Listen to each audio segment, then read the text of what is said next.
核物质运动所引起的地貌现象。火山的形成与地球的板块运动密切相关，主要分为的嵌式火山和火山岛式火山两种形式。一、的嵌式火山。地嵌式火山也称为火山带，是由于两个板块发生碰撞时，其中一个板块向下俯沉形成的。随着板块向下俯沉，其中的岩石和水分被高压融化，形成了熔岩。当熔岩上升到地壳表面时，它会穿过地壳，形成火山口和火山体。地嵌式火山通常呈现线状分布，沿住板块边缘的地震带形成。最著名的地嵌式火山包括太平洋环火山带和环地中海火山带。二、火山岛式火山。火山岛式火山是由于地球板块在海洋中移动而形成的。当热能和熔岩从地幔上升到地壳表面时，它会形成一个火山岛。火山岛式火山通常是由单一的火山口和火山体组成，并通常位于海洋中，如夏威夷群岛、日本群岛和印度洋的马达加斯加岛。火山岛式火山通常是由多次火山爆发和喷发形成的。在火山岛式火山爆发时，熔岩和火山灰会从火山口喷出，并在周围堆积形成火山体。火山是由熔岩、火山灰、气体和其他喷出物组成的。这些物质在地球表面形成了火山口、火山体和火山峰等特征。火山活动可以分为两种类型，火山爆发和火山活动。火山爆发是指火山喷发熔岩、火山灰、气体和其他物质的过程。火山爆发可以分为多种不同的类型，包括火山灰喷发、火山爆炸和火山喷泉等。每一种类型的火山爆发都有其独特的特征和影响。下面将分别进行介绍。一、火山灰喷发。火山灰喷发是最常见的一种火山爆发。当火山喷发时，熔岩会在火山口周围凝固，形成一个塞子。当熔岩在火山口塞子下方堆积时，压力会不断增加，最终导致了火山灰的喷发。火山灰是一种微小的碎屑物质，可以从火山口高度数公里的高度喷出，并覆盖周围数百公里的地区。火山灰可以对周围的生态环境、农作物和人类造成严重的影响。二、火山爆炸。火山爆炸是一种威力极大的火山爆发，它通常会发生在高度活跃的火山上。火山爆炸会释放出大量的熔岩、火山灰和气体，形成高达数公里的火山烟柱。火山烟柱可以对周围的天气和气候产生影响，并可能对飞行器和航运造成威胁。三、火山喷泉。火山喷泉是一种罕见的火山爆发，它是由于火山口周围的塞子被熔岩破裂而形成的。当熔岩从火山口喷出时，它会形成一个喷泉状的火山口，高度可达数百米。火山喷泉通常会释放出大量的熔岩和气体，对周围的环境和人类造成严重的影响。火山爆发的影响可以极其严重，对周围的生态环境、农作物和人类造成毁灭性的打击。以下是火山爆发可能对周围环境和人类造成的影响。一、空气污染。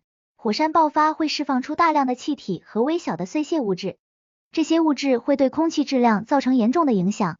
火山灰和其他碎屑物质可以导致呼吸系统疾病和其他健康问题。二、水质污染。火山爆发可能会导致周围水源的污染，熔岩流入河流和湖泊中可能会破坏水质，并对当地的野生动物和植物造成影响。三、土地破坏。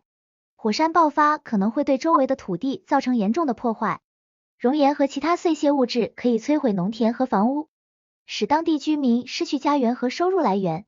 四、生态环境破坏。火山爆发可能会对周围的生态环境造成严重的破坏，熔岩和其他碎屑物质可以破坏动植物的栖息地，并对当地生态系统造成长期影响。总结来说，火山爆发是一种极其危险且有威胁性的自然灾害。火山爆发可能对周围的环境和人类造成严重的影响，并需要我们采取适当的措施来保护和缓解灾害。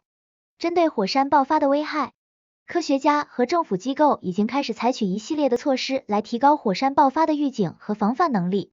以下是一些措施的介绍。一、监测和预警。